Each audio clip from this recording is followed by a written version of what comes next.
嗨，大家好，我是坦平叔，带大家真正的中国。今天是2024年12月31号，这一期我们继续聊聊俄罗斯入侵乌克兰，看一看乌克兰战场又有什么变化。今天是俄罗斯侵略乌克兰的第1042天，也是乌军进入库尔斯克的第146天。乌军的总司令希尔斯基对媒体说2024年俄罗斯的伤亡人数超过了42万人，仅仅是2024年。那么俄军在乌克兰战场上损失的总人数是78万，这里面包括死亡的和受伤的。2024年乌军的各种无人机数量增加了19倍，击毁、摧毁、击溃敌方目标数量增加 3.7 倍。这个反映什么问题呢？也就是现在在乌克兰战场上俄乌双方主要是靠无人机、靠火炮这个精准打击为主。那在这种情况下是不利于进攻一方，进攻一方的损失恐怕就非常大。发动这种人肉战只会遭受这个无人机还有火炮的覆盖。这两天俄乌双方在第聂伯河也就是赫尔松战场也是进行了这个激烈的攻防战咱们以前节目也介绍了，这个乌军是在拿下克里米亚，要攻击克里米亚大桥。俄乌双方围绕克里米亚以及克里米亚大桥现在是做足了文章乌军这两天在赫尔松打了一个漂亮仗，一发炸弹直接就端了俄军第127旅的指挥部。人家127旅正在开会，结果来了个圣诞礼物俄罗斯方面呢，那简直叫屋漏偏逢连夜雨前不久3艘1000吨级的这个油轮就在刻赤海峡莫名其妙沉没。现在整个刻赤海峡上面飘的都是油花子，原本用来阻止乌军无人艇的那个民用的驳船这个俄罗斯人在克里米亚大桥的一侧放置了很多这个民用驳船，它是用来拦截那个乌军的无人艇。结果有人说这个最近黑海的风浪非常大，导致这些驳船不知道被揣到哪儿去了，缺口就出来了，又得去补12月26号俄军在第聂伯河叫普里德尼普夫斯克方向发起了3次突袭但是都是被乌军挫败，导致俄军在赫尔松右岸白白消费了很多兵力和装备为了防止乌军突袭轰炸克里米亚大桥，俄罗斯把他们最先进的首个远程叫 S500 防空导弹团部署在克里米亚，专门保卫克里米亚大桥。看样子俄罗斯人也明白这个乌军对克里米亚大桥是念念不忘，必须先炸掉而后快这个 S500 导弹能够击中最远600公里的目标，这个比 S400又多了200公里。这个格拉西莫夫将他们部署在克里米亚半岛附近的克赤市，就是第一个 S500 防空团，主要是为了保护桥。你看看，为了防止乌军打击克里米亚大桥，这个俄军用上了最先进的 S500 防空导弹。但问题是由于这个 S500 最先进是俄罗斯方面认为的，单方面认可，具体它性能怎么样还没有经过检验，是不是也是偏好打民航，对吧？这个俄罗斯的防空系统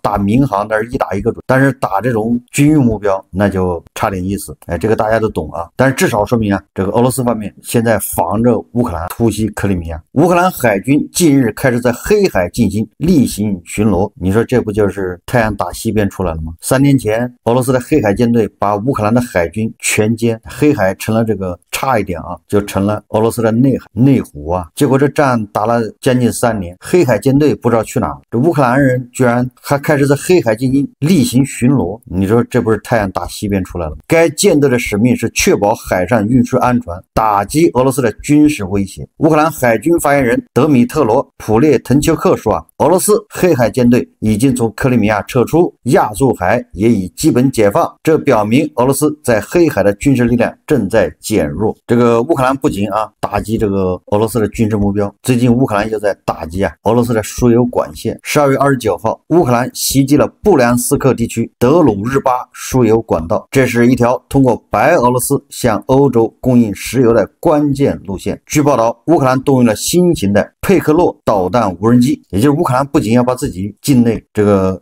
输气管道，对吧，不再为俄罗斯提供服务，还要炸俄罗斯境内的输油管道，这是彻底的要卡普京的脖子。俄乌双方在库尔斯克那继续是大打出手根据俄罗斯媒体报道说在库尔斯克地区，一名朝鲜士兵在撤退时因语言问题而射杀了3名俄罗斯士兵，肇事士兵已被拘留。俄媒是这样描述事情的经过，说50名朝鲜兵派去攻击乌克兰阵地，在他们后面俄军布置了多战队，以防他们撤退逃逃跑。朝鲜兵在冲锋中遭到乌军大炮和无人机的收割，伤亡惨重，一些人往后逃跑，被俄军拦截并质问逃跑原因，双方沟通失败，一朝鲜兵遂向俄军开枪，射杀3名俄兵。目前开枪的朝鲜兵也被拘留。这是俄罗斯媒体报道啊，看样子啊，这个朝鲜士兵啊叫损伤惨重啊。毕竟啊，对吧？朝鲜士兵虽然可以单手开砖，对吧？油锤灌顶，胸口碎大石，但是啊，他毕竟敌不过那些钢无人机轰炸，敌不过那个精确制导炮弹。我们再看看外交以及国际援助。12月30日消息说，美国总统拜登宣布向乌克兰提供近25亿美元的军事援助。白宫网站宣布了该消息。美国总统在讲话中说啊，我今天自豪地宣布向乌克兰拨款近25亿美元的安全援助。此外，拜登补充说啊，五角大楼正在向乌克兰转移数十万枚火炮弹药和导弹。美联社援引美国官员的话报道，美国对乌克兰新的援助计划将包括弹药，包括用于霍克空系统的弹药。这个斯洛伐克总理啊，菲科给欧盟领导人写了封信，抱怨啊，泽连斯基啊停止天然气运输。他说啊，乌克兰总统单方面宣布停止天然气运输，这将导致紧张局势报复措施。他认为这样的决定给欧盟造成的损失比对俄罗斯造成的损失更大。据他介绍啊，欧洲国家将损失数百亿欧元，而俄罗斯将仅损失20亿欧元。不知道菲科这个账怎么算的啊？居然把气停掉了，俄罗斯只损失20亿欧元，欧洲要损失数百亿。实际上啊，这个凡人呢还是很聪明的。首先第一个，人家不是不履行这个协议，人家是协议到期不再续签，这个仗打了3年，乌克兰都没有终止输送这个天然气，人家都在履行协议啊。现在是12月31号到期，人家不续签了啊，这个就像那个你跟人家房东租房子到期了，人房东不续签，那你怎么样呢？泽连斯基啊给菲科啊是给了方案的，因为这个斯洛伐克它缺天然气，它的能源对吧需要进口，这是现实困难。泽连斯基跟这个斯洛伐克总理菲科说啊，对吧，由乌克兰给斯洛伐克啊天然气进行补贴，就是你不要从俄罗斯再进口气了，你从别的地方进口。当然这个也换取啊斯洛伐克支持乌克兰，结果这个菲科啊他不同意。实际上啊，从美国到乌克兰的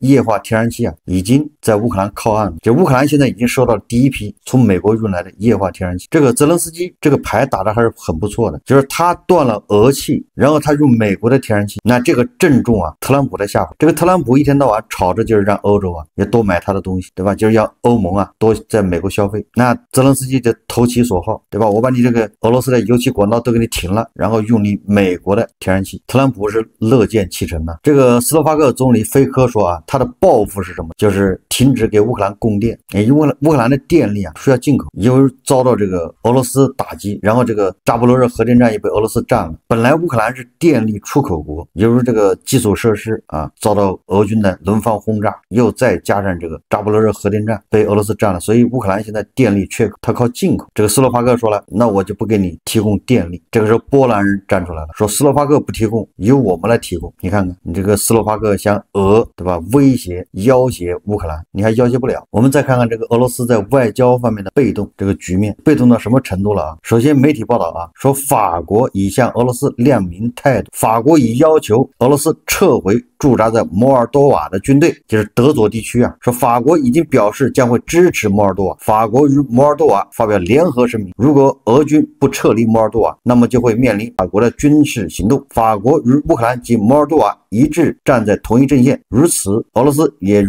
摩尔多瓦，就是那个德佐地区啊，站在同一阵线。我在这个叙利亚啊巴沙尔倒台的时候就说了，俄罗斯在海外的地盘一个一个的被蚕食掉，那么这个德佐地区啊恐怕也很难保住啊。德佐有一个俄罗斯的啊在欧洲最大的弹药库。现在摩尔多瓦单选总统啊，那个女总统她是个铁杆的反俄派，他们是要投靠，是要倒向欧盟的，所以她很有可能啊跟乌克兰合作，在那儿开始打击德佐的俄军啊。那在这个叙利亚，那俄罗斯可以说是叫一败涂地啊，输的连裤衩子都没了。为什么这么说啊？当地时间12月30日，乌克兰外交部长西比哈访问叙利亚，与叙利亚新当局领导人艾哈迈德·沙拉，也就是那个祖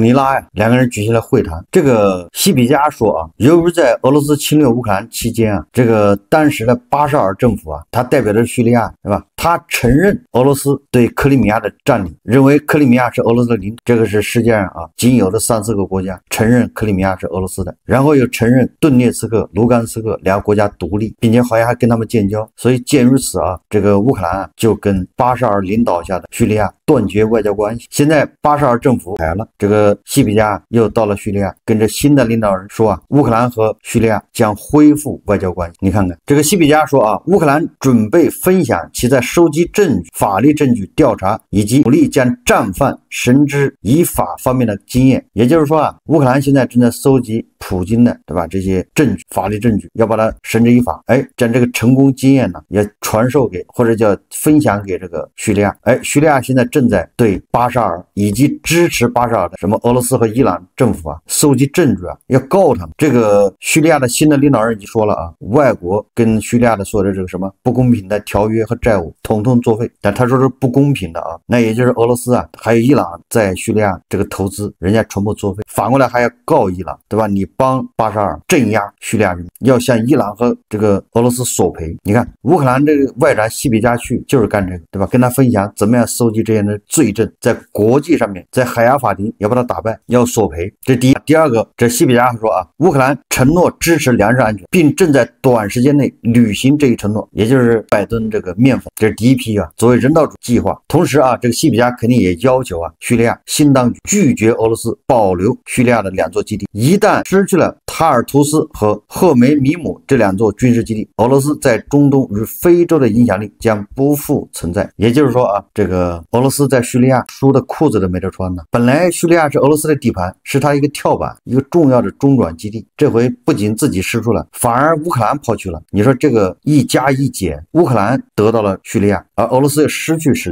利亚，你说这个俄罗斯的损失有多大？乌克兰取代了俄罗斯，对吧？在叙利亚的影响力。我们再看看这个阿塞拜疆12月25号这个民航的航班被击落一事，根据法新社巴库12月30日报道，阿塞拜疆当局30日说啊，莫斯科已承诺找出并惩罚击落阿塞拜疆航空公司飞机的责任人。巴库说啊，这架飞机12月25日坠落在哈萨克斯坦前，俄罗斯防空部队曾对其开火。报道称，阿塞拜疆检察长在一份声明中说啊，俄罗斯他尚未证实其一枚防空导弹击中了这架飞机，已经通知巴库正在采取密集措施，以找出有罪之人，并将他们绳之以法。意思就是俄罗斯方面已经向阿塞拜疆承诺找出凶手，那也就是他已经承认了，确实是防空导弹击落的，想抵赖啊也没有办法抵赖掉。这个阿塞拜疆总统叫阿利耶夫说啊，他说令我们感到惊讶的是，在头3天里，我们只听到了来自俄罗斯的荒谬之谈。大家看视频啊。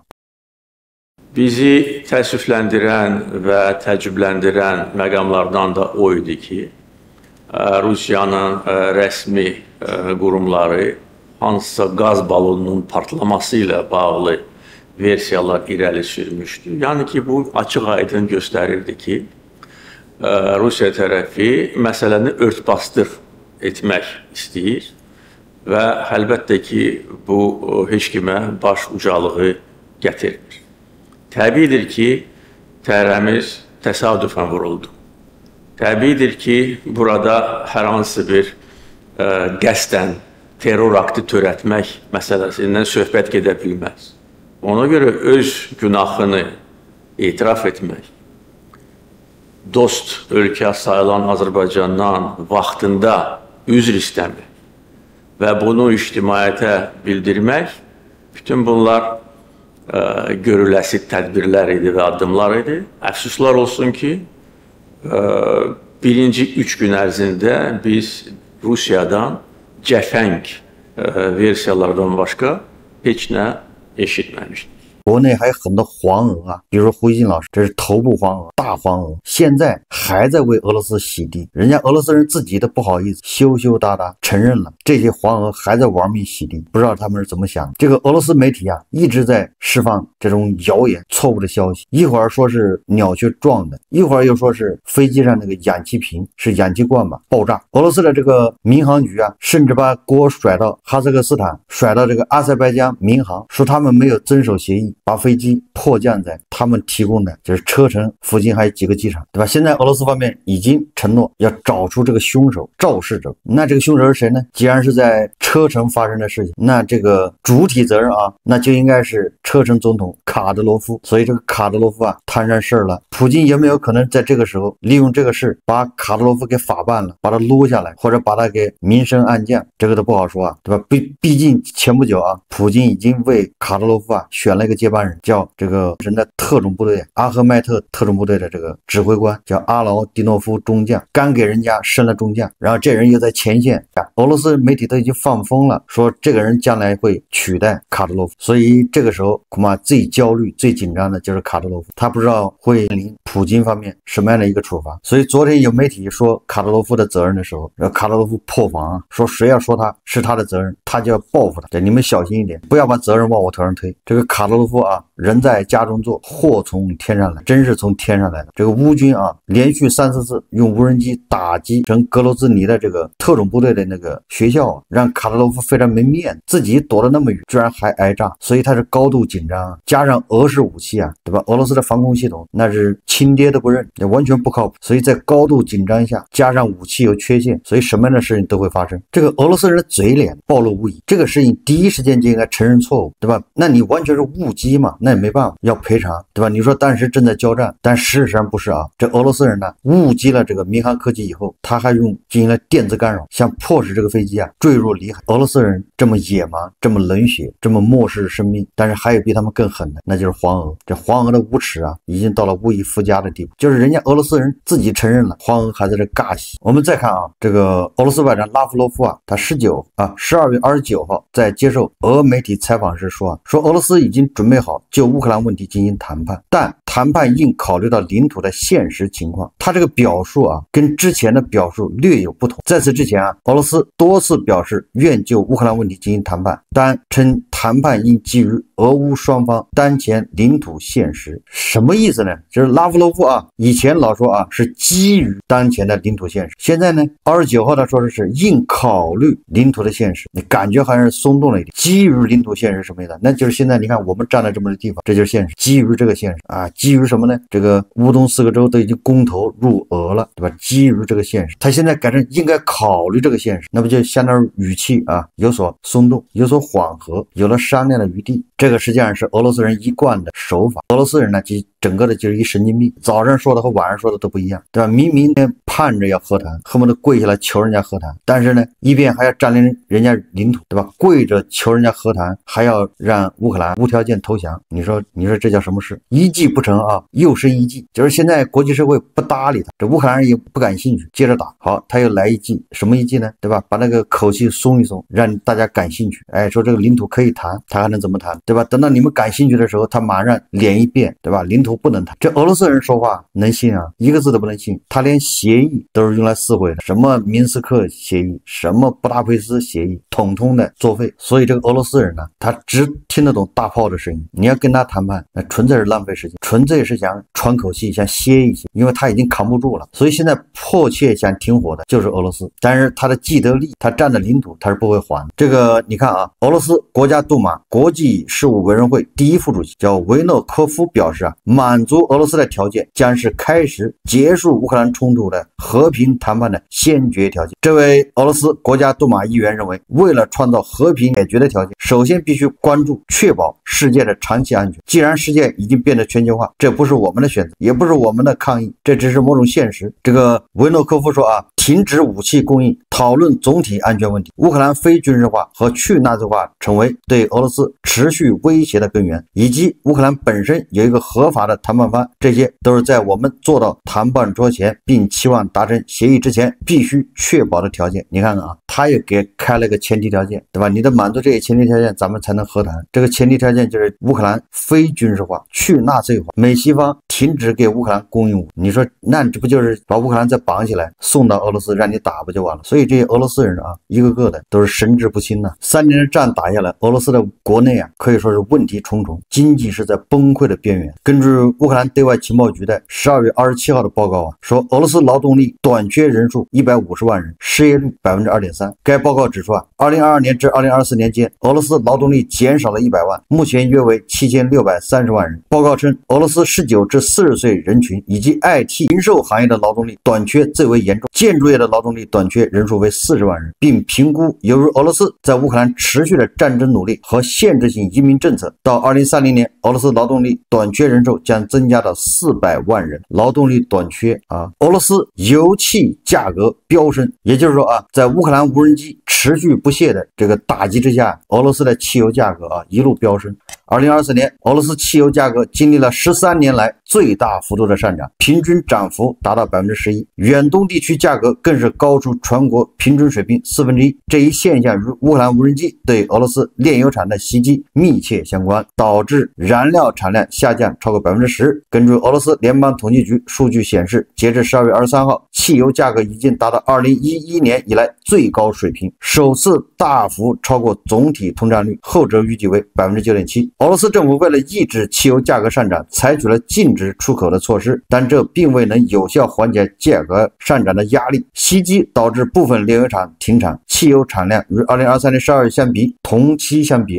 下降 20%， 柴油下降了 11%。 预计到2025年，俄罗斯汽油价格将继续上涨，预计涨幅在 10%到 15%， 甚至 20%， 这是自2004年以来前所未有的情况。汽油价格上涨将进一步推高俄罗斯所有商品的价格，因为燃料成本已包含在所有商品的交付成本中，这将自动增加最终产品对买家的成本。同时，俄罗斯通货膨胀率也将持续上升。这一现象再次提醒人们，侵略、支持侵略以及对侵略的默许都是有代价的。最近几天这个俄罗斯的卢布再一次大幅贬值1个月内3次贬值。所以说俄罗斯国内现在可以说是在崩溃的边缘。也就是俄罗斯本来它能源是不缺的，石油、天然气它都要出口的，结果人家自己的汽油不够还要涨价，你说这日子怎么过？本来俄罗斯汽油是出口赚钱，石油也出口，天然气也出，结果它的炼油厂被乌克兰的无人机天天持续打击，导致汽油产量下降，导致国内油价飙升了。油价一涨，俄罗斯所有的物价在涨，对吧？你这其他的车都要烧汽油，成本都在上升。俄罗斯2024年通胀是 9.7%， 那你想想2025年通胀会是多少？油价再一涨，它的通胀就是 20%， 那就等着吧。再加上特朗普一上台，他就很有可能要打击这个石油的价格。如果石油到40多美元一桶，那你说俄罗斯这个经济他怎么维持？所以这个五夫一娃